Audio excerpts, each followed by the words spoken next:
Chaque jour, trouver la petite pépite, même si c'est juste un reflet de soleil quand on est dans le bus ou voilà, ce qui va faire notre journée. Il y a toujours un moment dans la journée, quels que soient les ennuis, quelles que soient les difficultés, où il y a le petit moment de la journée. Et il faut être attentif, il faut savoir l'attraper, comme l'un enfant. Bonjour Emmanuel. Bonjour Gladys. Je suis très heureuse d'être avec vous au Centre culturel des Manoirs à Colonie. Merci.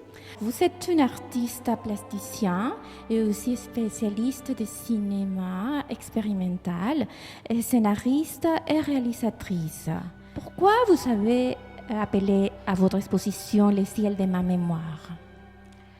Alors, le titre de l'exposition est inspiré du titre d'un poème de jeunesse de Proust qui s'intitule « Je contemple le ciel de ma mémoire ». Donc j'en ai pris juste un extrait. Tout simplement déjà parce que Proust, c'est vraiment l'auteur de la mémoire. On connaît son œuvre et son travail. Et parce que, évidemment, c'est une métaphore. Je me suis d'ailleurs interrogée, qu'est-ce qu'il voulait dire par « je contemple le ciel de ma mémoire ». Et je me suis dit que, effectivement, quand on repense au passé, on regarde dans notre plafond mental, en fait, qui est peut-être un ciel. Et comme mon exposition, évidemment, parle du ciel et des reflets avec le lac, mais il y a cette idée de, voilà, de la pensée qui s'élève vers le ciel pour se souvenir, il me semblait que ce titre convenait parfaitement à l'exposition. Pendant ces 15 ans, depuis la naissance de votre fils, vous avez dit que vous aviez renoué avec votre rapport vivant au monde. Que voulez-vous dire par là? Oui, donc effectivement, la naissance de mon fils a été pour moi un moment essentiel parce qu'à travers son regard, et pour un enfant, forcément, le monde est une découverte permanente, tout est nouveau, et j'ai redécouvert le monde en fait. Et finalement l'essentiel, parce qu'un enfant, il regarde justement un reflet, une ombre sur un mur, un petit caillou, et finalement on se rend compte que c'est ça la beauté du monde.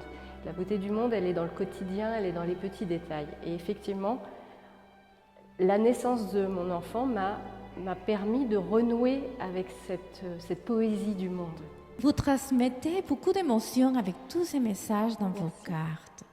Il est en relation de partage et échange avec votre public. Comment avez-vous choisi le message de ces 15 carnets de notes?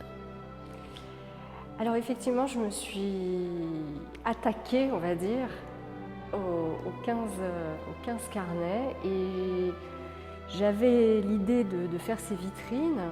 Je savais qu'il me fallait environ 400 phrases en fait, en réalité. Mais c'était difficile de faire un choix au début. Et donc j'ai commencé à extraire ce qui me semblait le plus...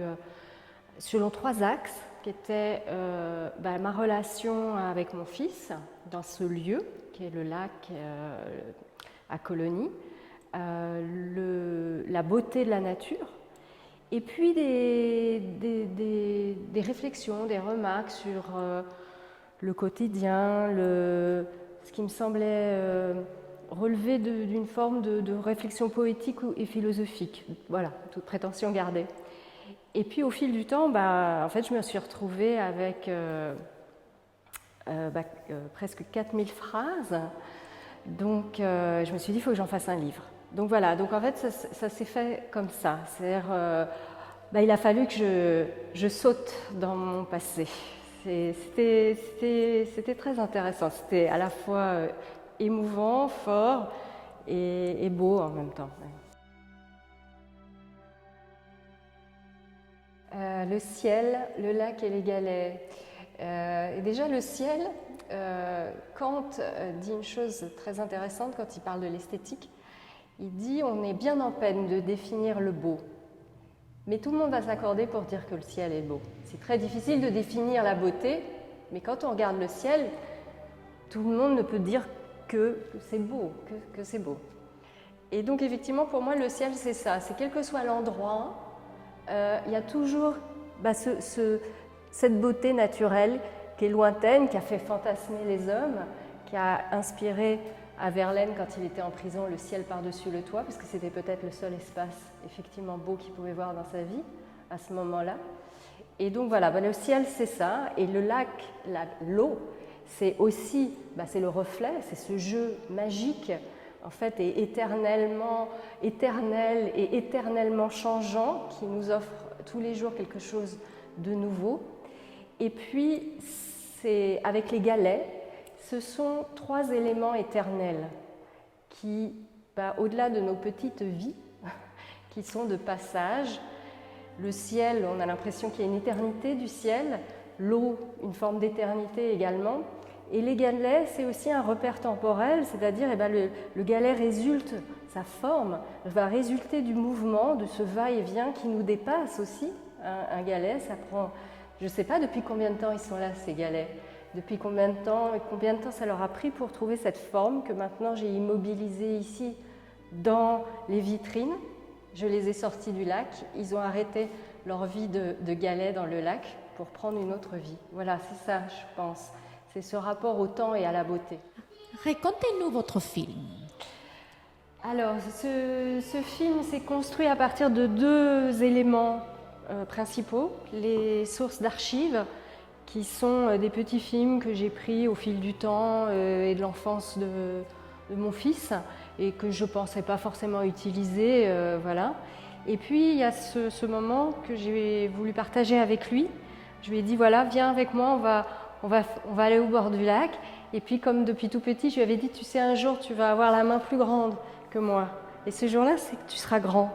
Et voilà, ce jour est arrivé. Et donc, on l'a filmé dans la lumière du soir.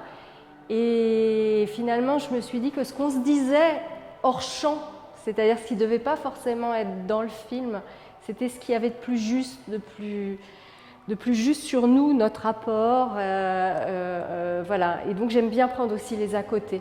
Donc ce film, c'est un collage poétique de cette mémoire et de ce moment où voilà, nos mains, maintenant, il prend son envol. Voilà. Cette exposition remplie d'amour est un hommage à votre fils. Comment a-t-il réagi quand vous avez préparé cette exposition pour lui? Alors oui, donc ce qui m'a touchée dans votre question, c'est pour lui. C'est vrai que ce n'est pas une exposition pour lui, c'est un sujet de l'exposition.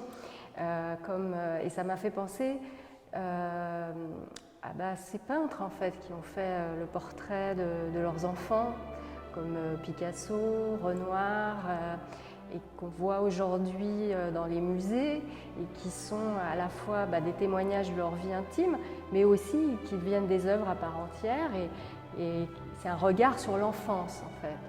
Donc au-delà de mon fils, c'est aussi ça le sujet de mon exposition, c'est un regard sur l'enfance, sur qu'est-ce que c'est être un enfant. Et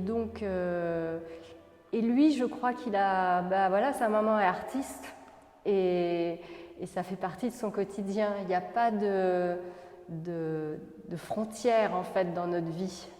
Voilà, aujourd'hui il y a cette exposition. J'avais peur qu'il soit un peu gêné, mais non, je crois que voilà, ça fait partie de sa vie aussi. Oui. Et ce que je voulais à travers cette exposition aussi, c'est lui donner la liberté de partir. Voilà, on a vécu ce beau moment ensemble, qu'on partage, comme un témoignage de quelque chose. Et maintenant, c'est son temps d'adulte qui arrive, et sans tristesse, quoi. Voilà, ça fait partie de la beauté de la vie, au même titre que le ciel, que le lac, que les galets. On grandit, on prend son envol. Quels sont vos projets? Alors, je dois faire les 25 ans de la galerie Patrick Guthneck, qui présente certaines de mes œuvres. Donc, à cette occasion, Patrick Guthneck va présenter, c'est le mois prochain, dans sa galerie, des 2 œuvres en fait, que j'ai produites pour lui. Et puis, à Argenève, Donc je serai aussi présente sur le stand de la galerie Patrick Gutenberg avec de nouvelles œuvres. Je pense des collages et un travail sur l'encre, sur les encres associées à des haïkus. Et bonne continuation. Merci beaucoup Gladys pour ce moment de partage. Merci. Je vous en prie, au revoir.